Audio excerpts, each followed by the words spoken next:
오늘 선교 파송 예배에 주시는 우리 하나님의 말씀을 보도록 하겠습니다. 신약성경 빌립보서 4장의 말씀입니다.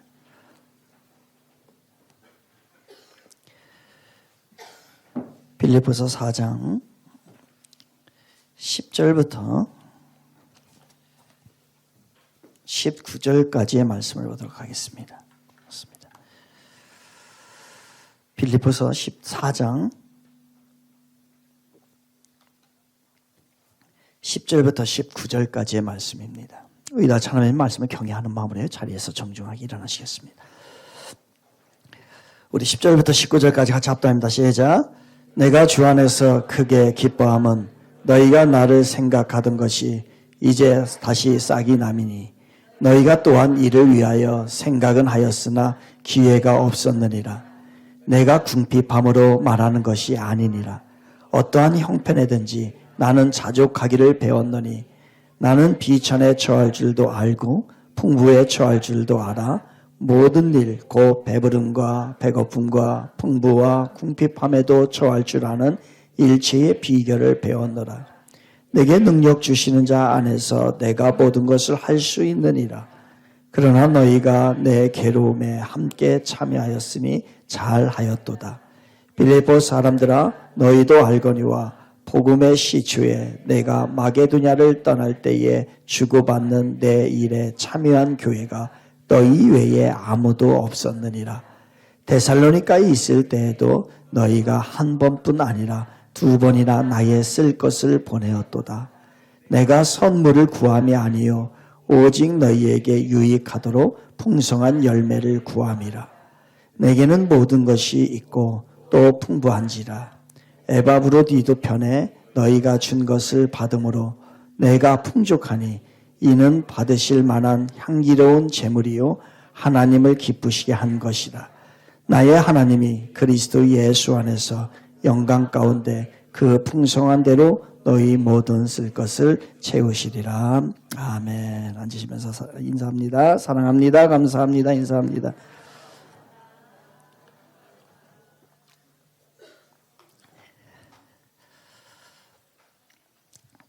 서울 마포구 합정동에 가면 양화진 외국인 선교사 묘원이 있습니다.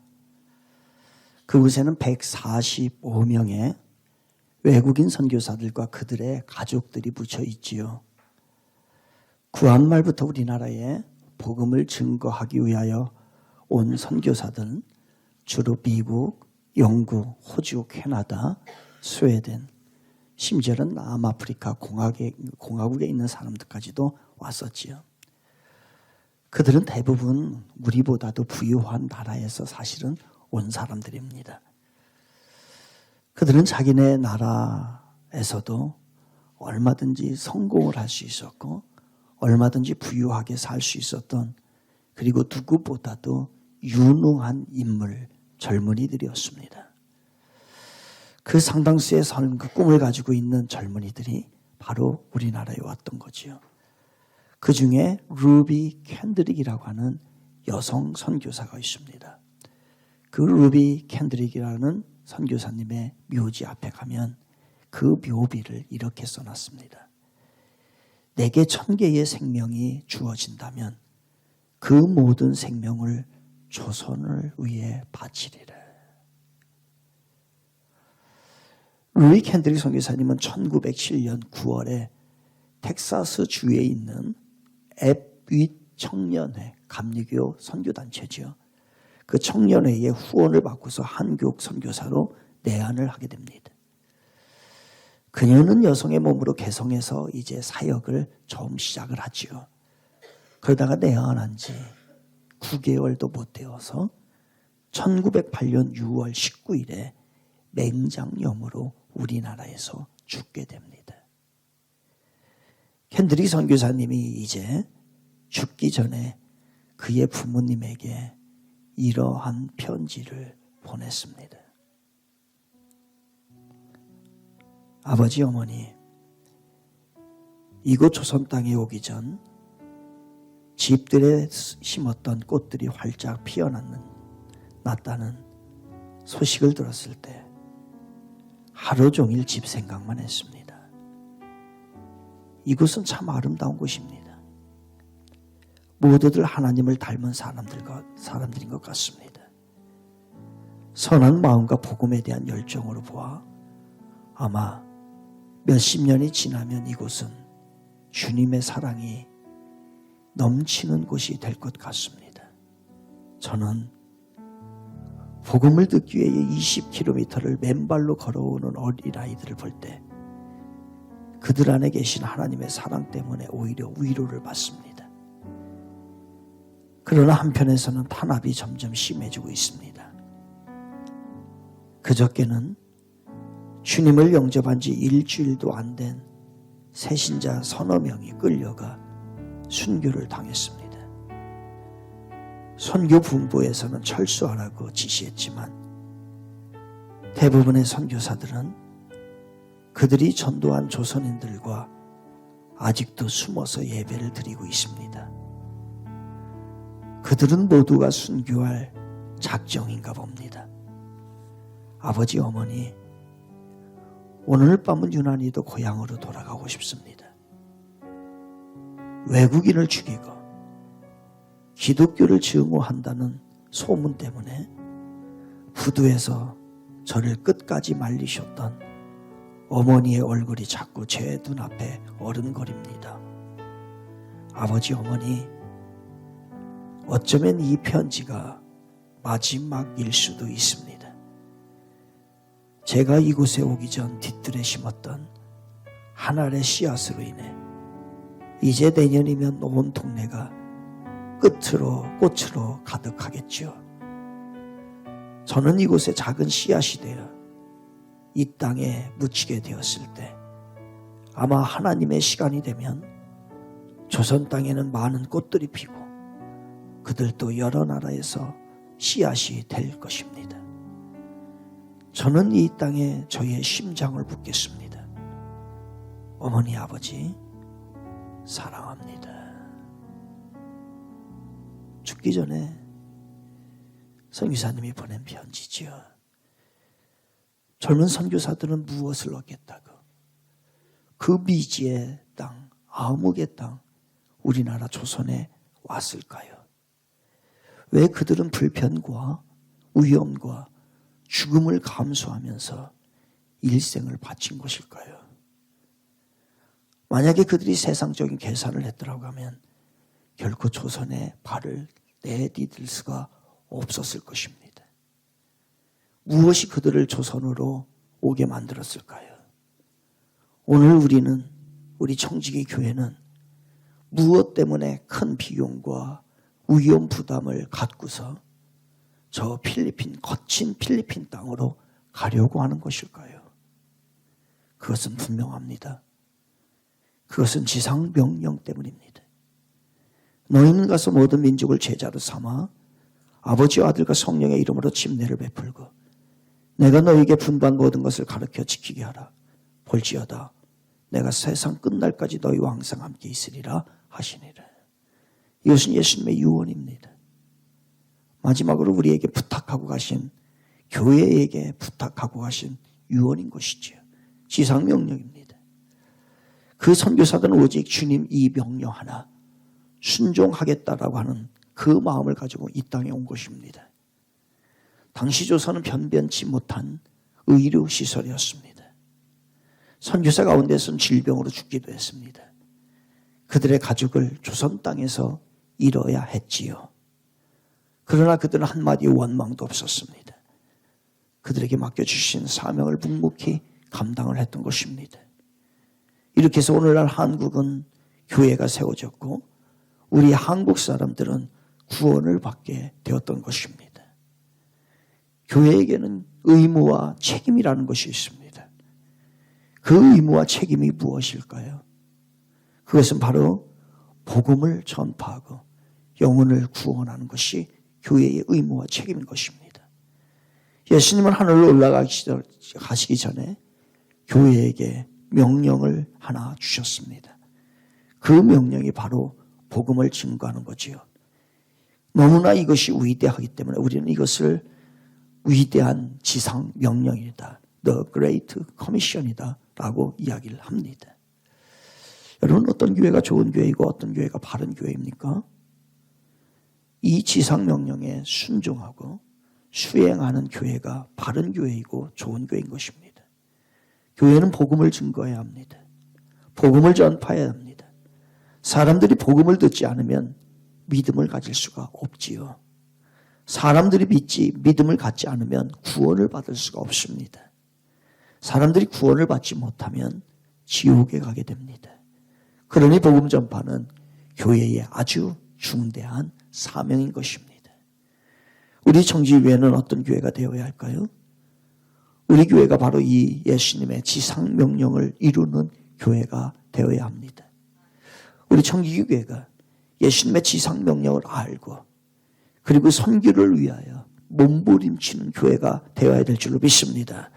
우리 청지교회가 이 땅에 존재하는 목적이 무엇인지 명확하게 알고 그 일을 수행하는 위대한 교회가 되어야 하는 것이지요. 우리 청지기교회는 멋진 건물을 가진 교회가 되려는 것이 아닙니다. 아주 이 땅에서 유명한 교회가 되는 것이 아닌 것이지요. 행복하고 즐거운 신앙생활을 하는 것이 우리의 목적이 되어서는 안 됩니다. 단지 축복을 받고 이 땅에서 잘 먹고 잘 사는 것이 우리의 목적이 되어서는 안 됩니다.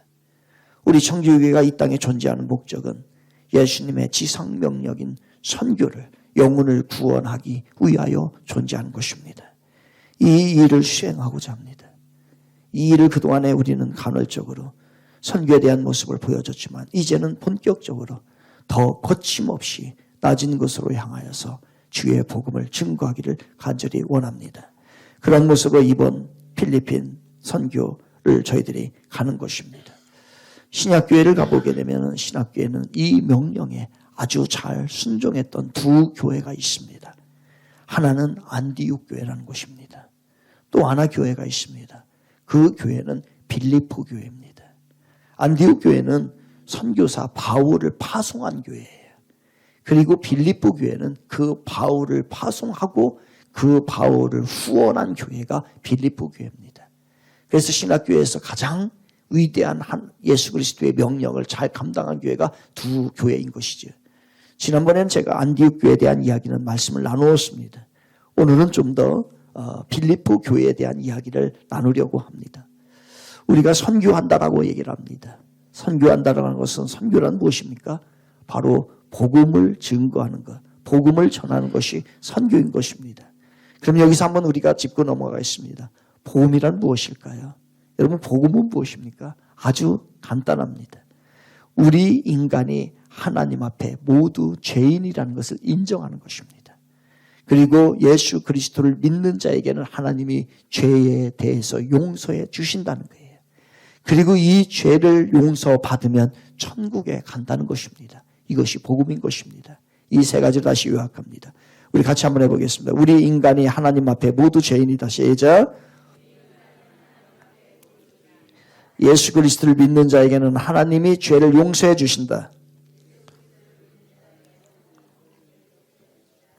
예수 믿고 죄 용서 받으면 천국에 간다. 이게 복음입니다. 이게 복음이에요. 이 복음을 들어야만이, 이 복음을 듣고 믿어야만이 구원을 받게 되고 천국에 가는 것입니다. 다른 얘기로 하겠습니다. 반대로 생각하면 복음을 듣지 못하고 복음을 믿지 못한 사람은 어떻게 된다는 겁니까? 이 사람은 죄 사함을 받지 못하고 천국에 들어갈 수 없다라고 하는 것을 이야기합니다.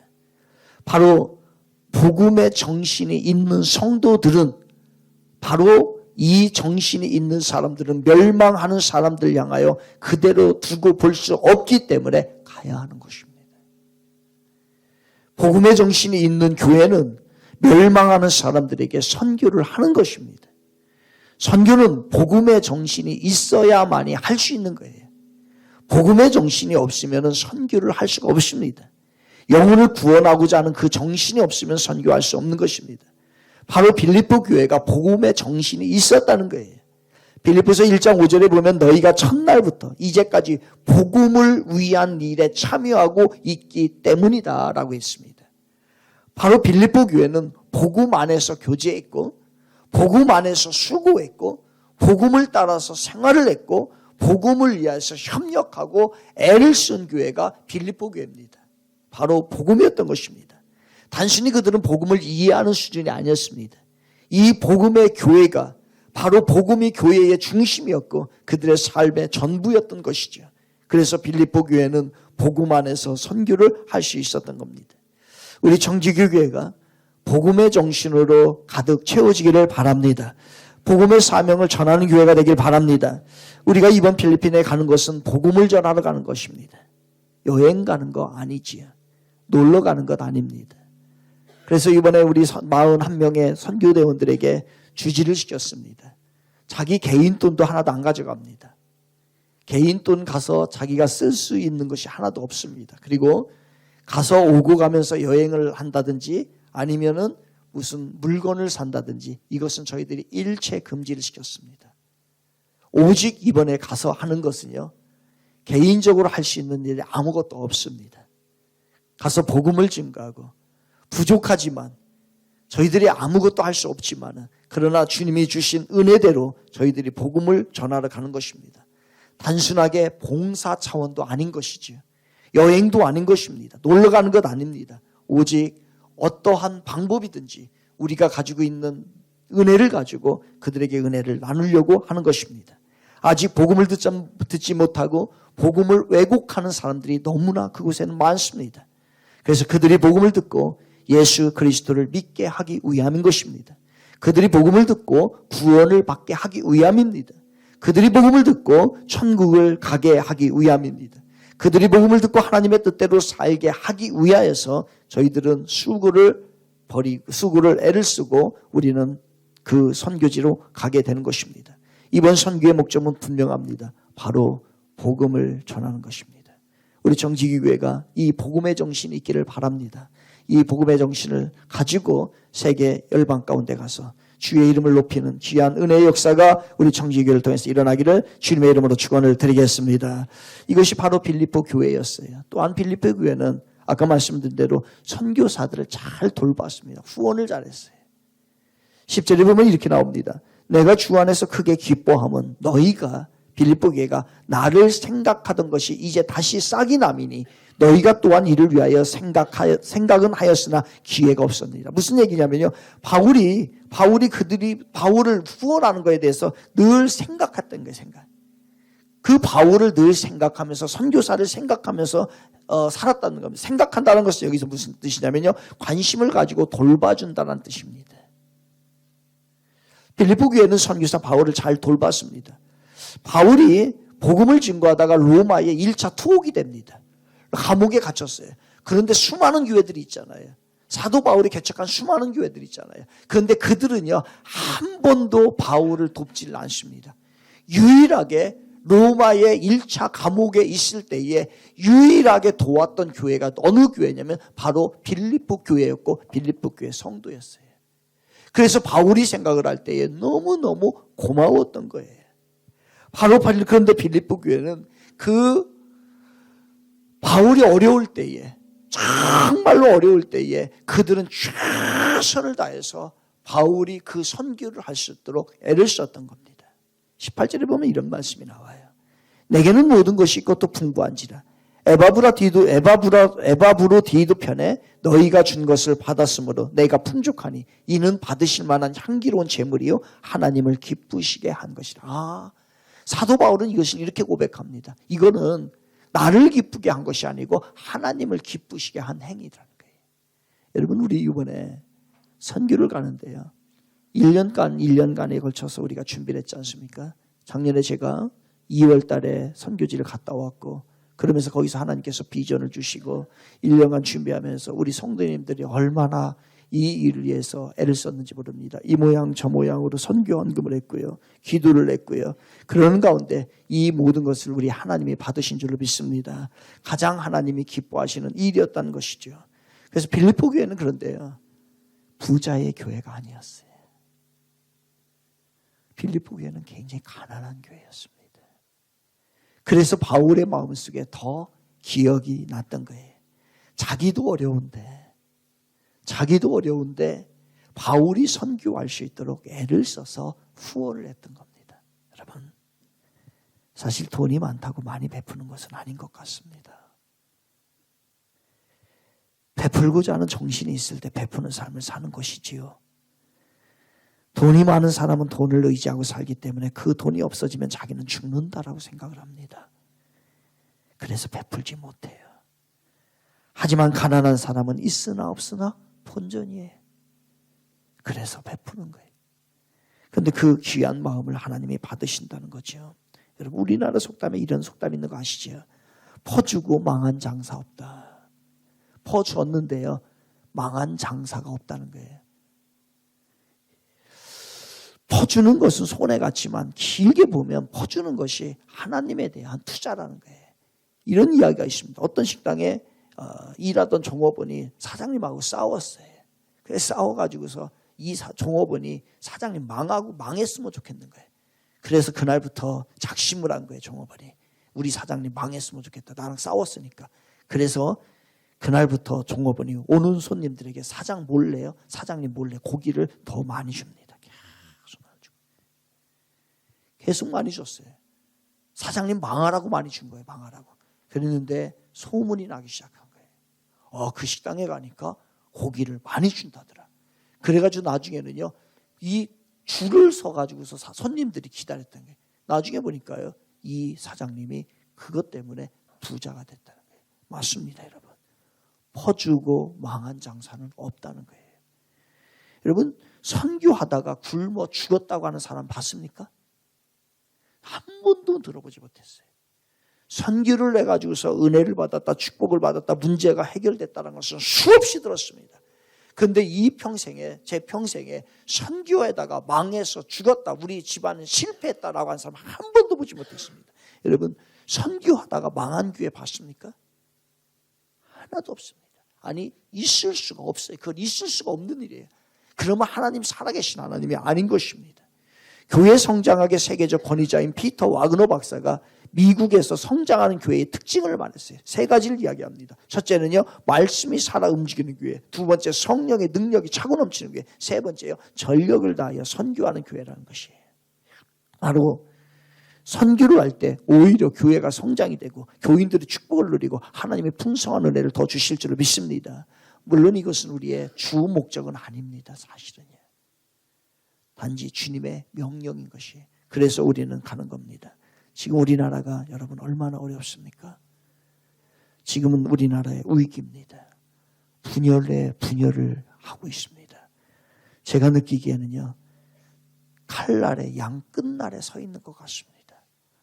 한쪽은 이쪽 칼날에, 한쪽은 이쪽 칼날에 서 있는 것 같아요.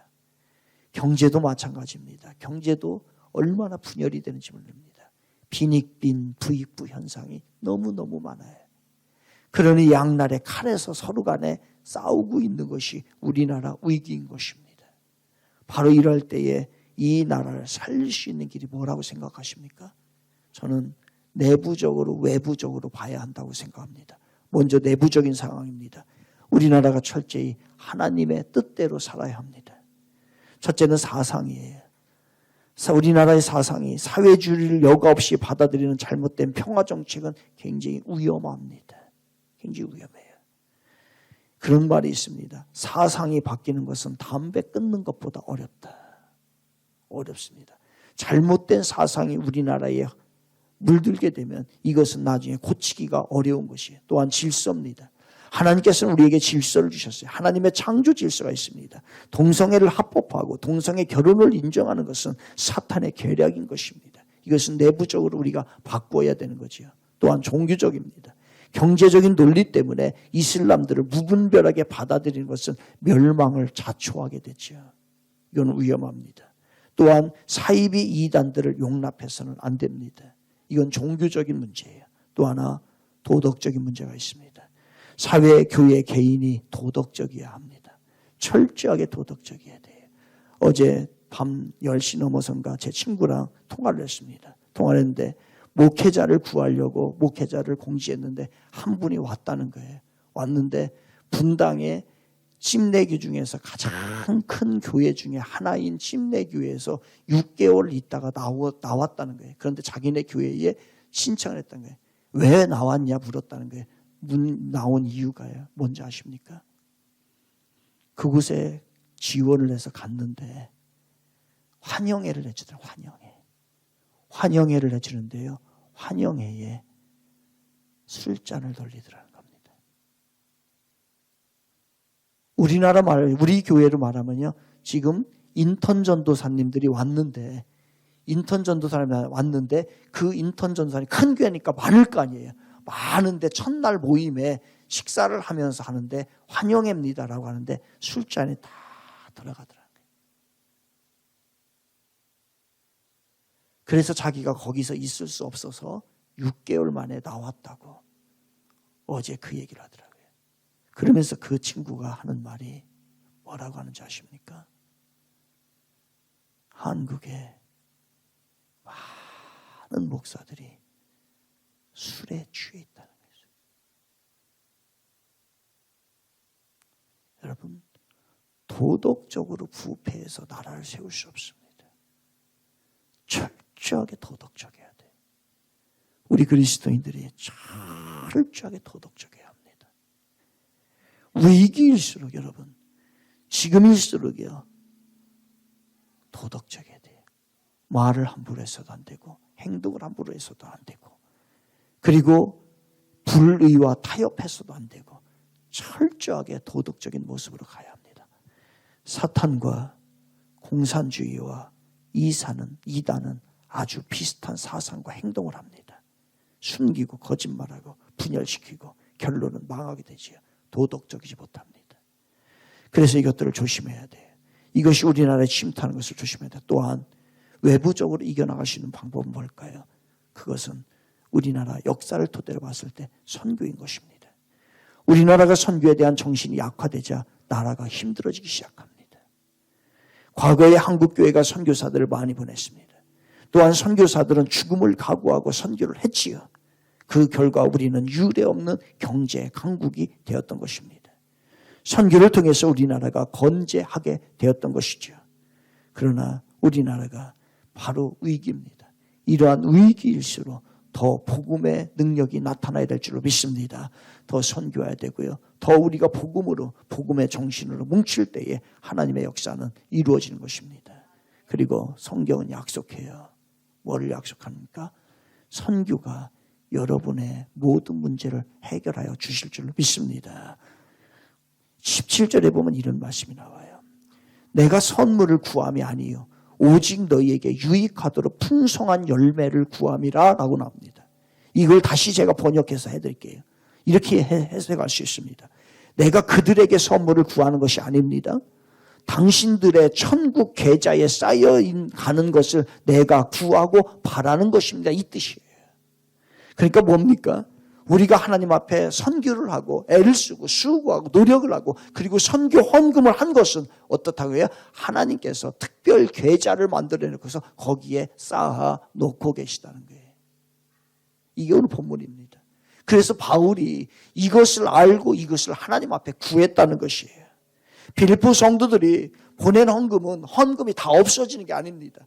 우리가 이번에 기회를 통해서 하나님 앞에 드려진 헌금이 다 없어지는 게 아니고 하나님께서 그 모든 것을 어떻게 한다는 거예요? 천국 계좌에 쌓아 놓겠다는 것입니다.